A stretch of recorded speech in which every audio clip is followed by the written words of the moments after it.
बियो बड'लेण्ड इंखं टेलिभिजन दिनैनि रादाबखौ फरायदों आं बिबारि बसुमतारिया। दिनैनि गाहाय रादाबाव दङ बिटिसिनि टुरिज्म बिफाननि बानजायनायाव 34थि मुंख्लं सान फालिदों। गबिन्द बसुमतारिया आसामनि मन्त्रि सभायाव थाबैनो हाबसिगोन। मुसलमानफोरखौ सुबुं सानखो बेफ्रुहोनायखौ होबथानो खावलायनायखौ गोख्रों रिएक्सन होदों AIUDF-आ। आसामनि गोबांसा हाई प्रफाइल ग्राहकफोरा मोब्लिब खावो। क'क्राझाराव सानै लाइमोन सिख्लाया सुइसाइड खालामदों। सोरखारजों दानानै होजानाय कमिटिया माइक्र' फाइनेन्सनि लन रेहाय होनायनि गाइडलाइन फोसावबाय। मदि सोरखारा आथिखालनि सा 60 मन्थ्रि आफादखौ सा 7 सिम बांहोनो लाहार फाहार खालामदों। मिज'रामाव हाजो गिसिखानानै 4नि जिउ खहा। कर'नानि भेक्सिन लानायनि उनाव सोमोनांथाव गोहोनि जोनोम। इउर'काप 2020 मैयानिफ्राय जागायबाय। रजनी बसुमतारिया जोलै दा सिटनि उनाव गोदान सावथुन गराय फाख्रि बानायनो थांगासिनो। दा फेमिलि मेन सिजन 2 नि थाखाय मनज बाजपेयी आरो सामान्था आकिनियाया बेसे फिस लाखो बलिउड हांगामा आरो गुबुन रिपर्टनि फोरमायनाय। दानिया दङ आबुं रादाब।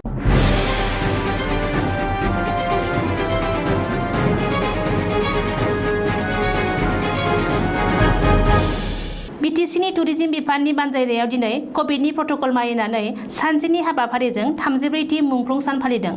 बड'लेण्ड सोमावसारनायनि गिबि मुंख्लं सुजित नार्जारिनि थैनाय सानखौ लोब्बा लानानै दिनै 34थि मुंख्लं सान फालिदों।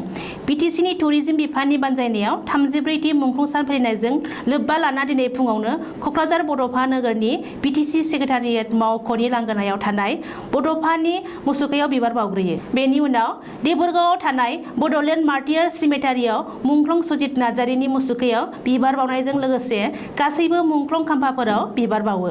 मख'नो गोनांदि एबसुआबो दिनै मुंख्लं सुजित नार्जारिनि मुसुखायाव बिबार बावनानै 34थि मुंख्लं सान फालिदों। मिरु एबसुनि बिथोन बादियै गासैबो जिल्ला आफाद, दखरा आफाद आरो दालाइ आफादफोराबो दिनै बड'लेण्ड सोमावसारनायनि गिबि मुंख्लं सुजित नार्जारिनि 34थि मुंख्लं सान फालिदों आरो मुंख्लं सुजित नार्जारिनि गोजोन जिउमानि थाखाय आर'ज गाबो। बिटिसिनि लेङाइ गाहाय आरो उदालगुरि बिधान सभानि इउपिपिएल दोलोनि MLA गबिन्द चन्द्र बसुमतारियाबो डक्टर हिमन्त बिश्व शर्मा दैदेननाय मन्त्रि सभायाव हाबसिगोन। मख'नो गोनांदि मिरु बिजेपिनि गाहाय नेहाथारि आरो मंगलदैनि MP दिलीप सयखियाया सुक्रुबारखालि उदालगुरि जिल्लानि माजबाटआव दावबायनानै उदालगुरिनि MLA गबिन्द चन्द्र बसुमतारिया जोबोर थाबैनो आसामनि मन्त्रि सभायाव हाबसिगोन होननानै खौरांगिरिनि सिगाङाव फोरमायदों। बेखौबो मख'नांगोनदि केबिनेट मन्त्रि UG ब्रह्मजों लोगोसे गबिन्द बसुमतारियाबो गिबि मन्त्रि डक्टर हिमन्त बिश्व शर्मानि मन्त्रि सभायाव जायगा मोनगोन होननानै गोख्रों फोथायनाय लादोंमोनब्लाबो UG ब्रह्मआल' मन्त्रि सभायाव जायगा मोननायनि उनाव बर'फोरनि गेजेराव गोनो गोथो आरो गोबां दान्थे बिदान्थेबो सोलिदों। रिपर्टनि बादिब्ला सुक्रुबारखालि उदालगुरि जिल्लानि माजबाटआव दावबायनानै MP दिलीप सयखियाया गिबियाव कभिड थासारिनि बागै खौरां लायो आरो बेनि उनाव माजबाट टाउनाव मुवा बेसाद राननाय हाबाफारियाव बाहागो लायो। बबेखानि बिटिसिआव गोदानै थाबैनो मोन 8 पौरसभा दागोन आरो टाउन ओनसोलाव जौगाखांनायनि खामानि मावगोन आरो बिटिसिआव गोदानै दाजानो गोनां मोन 8 पौरसभाखौबो आसामनि पौरसभानि बिसायख'थि खुंनाय बादिनो मोनसे समावनो बिसायख'थि खुंनाय जागोन होननानै दिलीप सयखियाया खौरांगिरिनि सिगाङाव बुंदों। गिबि मन्त्रि डक्टर हिमन्त बिश्व शर्माया आसामाव मुसलमानफोरनि गोरिबनि जेंनाखौ सुस्रांनो थाखाय सुबुं सानखो बेफ्रुनायखौ होबथानो थाखाय खावलायनायजों लोगोसे मुसलमान आइजोफोरनो जर'खा फोरोंथाय होगोन होनना खौरांगिरिनि सिगाङाव बुंथिनायखौ गोख्रों रिएक्सन होदों मुसलमानफोरनि गाहाय राजखान्थि हान्जा AIUDF-आ। अदेबानि बबेबा मोनसे हारिखौ बांसिन खुदिया खांग्रा एबा सुबुं सानखो बेफ्रुहोग्रा होनना बुंनायनि सोलाय गिबि मन्त्रिया बे जेंनानि जाहोनखौसो नागिरनांगौ आरो सुस्रांनो नाजानांगौ होननानै गिबि मन्त्रिनि बिबुंथिनि सायाव AIUDF-नि बुंथिगिरि आमिनुल इस्लामआ गोख्रों रिएक्सन होदों। मख'नो गोनांदि गिबि मन्त्रि डक्टर हिमन्त बिश्व शर्माया मुसलमानफोरा गोरिबनि जेंनाखौ फोजोबनो थाखाय सुबुं सानखो बेफ्रुनायखौ होबथानानै सोद्रोम नखर खुंनाय खान्थिखौ फालिनांगौ होनना खावलायनायजों लोगोसे गोरिबनि जेंनाखौ सुस्रांनायाव सोरखारखौ मदद खालामनो खावलायनायनि उनावनो AIUDF-नि बिथिंनिफ्राय बे रिएक्सनआ फैदों। आसामनि गोबांसा हाई प्रफाइलनि ग्राहक एबा कन्जुमारफोरानो मोब्लिब खावो। बे जों बुंनाय बाथ्रा नङा। आसामनि मोब्लिब बिफाननि मन्त्रि बिमल बरायानो बे बाथ्राखौ बुंदों। मोब्लिब मन्त्रि बिमल बराया शुक्रबारखालि मोनसे खौरांगिरि मेलाव बुंनाय बायदिब्ला आसामनि गोबांसा हाई प्रफाइलनि ग्राहकफोरजों लोगोसे गोजौ थाखोनि फसंथानफोराबो मोब्लिब खावनायाव लोब्बा दं। बिसोरनि गेजेराव गोबाङानो गोजौ थाखोनि मोब्लिब बिल होग्रा ग्राहकफोर। जाउनाव मोब्लिब बिफाना दानफ्रोमबो 150 कौटि रां खहा जानो गोनां जादों। बबेखानि मोब्लिब खावनायाव लोब्बा थानाय गासैबो ग्राहकफोरखौनो बेबादि आयेन बेरेखा हाबा मावनायनिफ्राय गोजानाव थानो थाखाय मोब्लिब बिफाननि मन्थ्रिया खौरांगिरि मेलनि गेजेरजों उदाङै खावलायो। बिमल बरा खौरांगिरि मेलाव बेखौबो फोरमायथिदों दि रायजोआव हाई भेल्युडनि मोब्लिब बिल होग्रा 13,000नि बांसिन ग्राहकफोर दं। बैसोर ग्राहकफोरा मोब्लिब बिफाननो 58% रेभिनिउ होयो। कक्राझार जिल्लानि अभयाकुटियाव सानै लाइमोन सिख्लाया फांसे दंफाङावनो आरो दोंसे दिरुंजोंनो गोदोनायाव दौलें लागायना गावसोरखौ फोथैना लानाय जाथाया ओनसोलाव बयखौबो सोमोनांहोदों।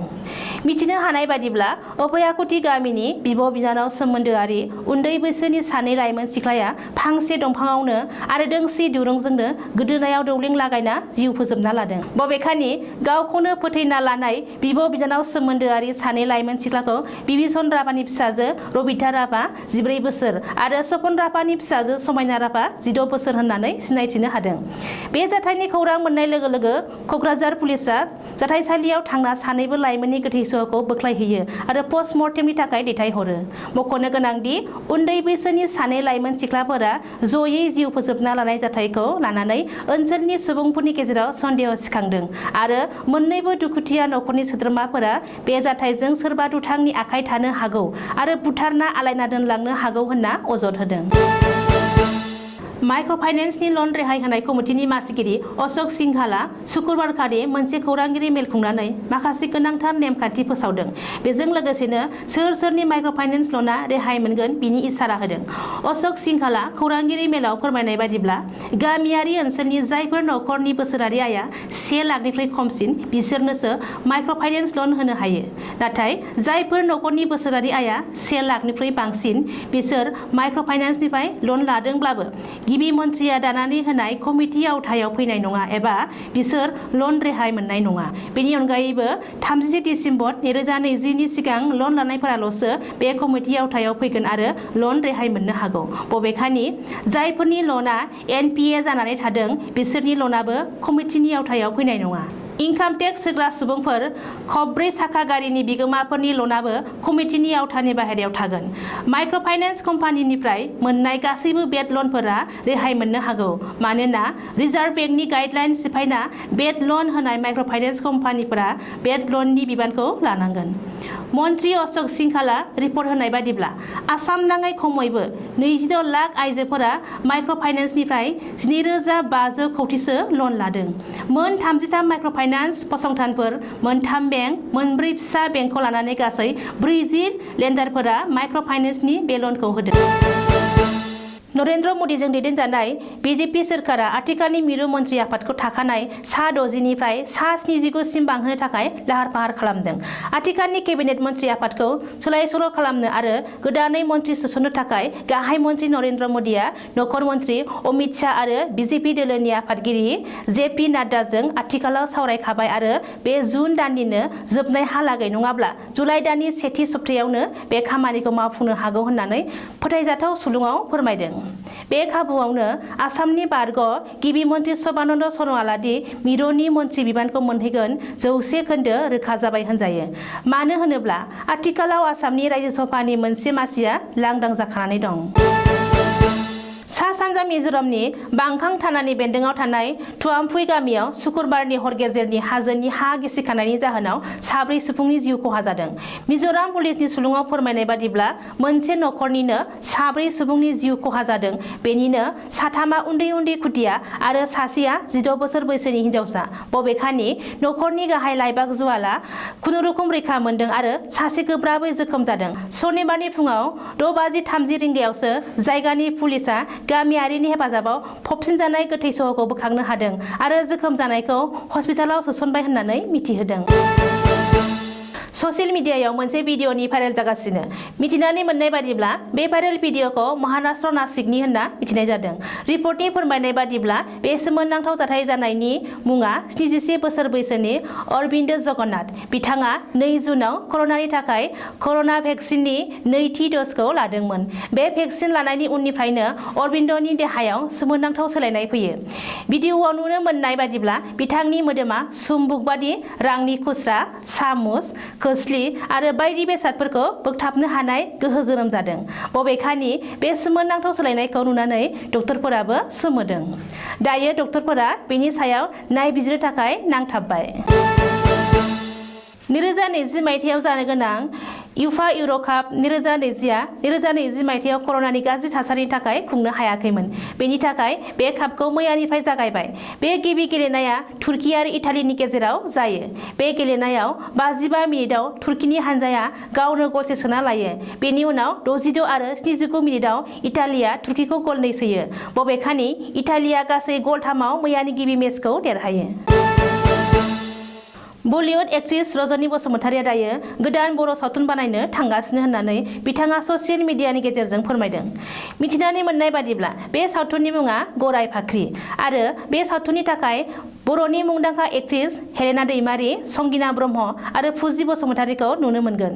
मख'नो गोनांदि रजनी बसुमतारिया थांनाय 2019 मायथाइयाव बर' सावथुन जोलै दा सिटखौ दिहुनखांबाय। बर' सावथुननि अनगायै बिथाङा 2014 मायथाइयाव ओंखारनाय बलिउड सावथुन मेरी कमआव मेरी कमनि बिमा महरै फाव खालामखांबाय। बेनि अनगायैबो राग मुंनि सावथुनावबो खामानि मावखांबाय। गोबां बलिउड एक्टर आरो एक्ट्रेसफोरा मोनसे सावथुननि थाखाय गोबां रां एबा फिस लायो। बे समाव दा फेमिलि मेन सिजन 2 सावथुननि फिस लानायनि खौराङा सिगाङाव फैदों। बलिउड हांगामानि फोरमायनाय बादिब्ला दा फेमिलि मेन सिजन 2 सावथुननि थाखाय एक्टर मनज बाजपेयीआ फिसखौ 10 कौटि लादों आरो एक्ट्रेस सामान्था आकिनियाया 3 एबा 4 कौटि लादों। बबेखानि गुबुन गुबुन रिपर्टनि बादिब्ला बे सावथुननि थाखाय मनजआ 8 एबा 9 कौटि फिस लादों आरो सामान्थाया 2.5 कौटि फिस लादों। दिनैनि रादाबा एसेनोसै। गोजोन्थों।